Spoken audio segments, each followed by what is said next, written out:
Ni lazima kijana unapomlea, hata kijana wako nyumbani, lazima uhakikishe kwamba huyu kijana kwa hiyo kijana wetu tunamlea afikie vitu vitatu vya msingi.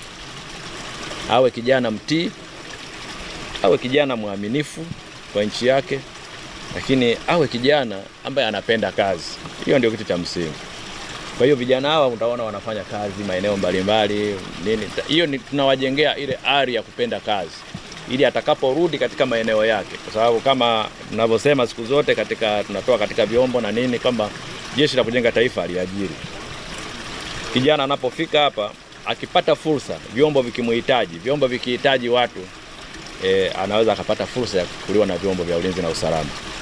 Anaweza akachukuliwa na polisi, anaweza akachukuliwa na uhamiaji, anaweza akachukuliwa na magereza, kuchukuliwa na TIS, zimamoto au Jeshi la Ulinzi la Wananchi wa Tanzania.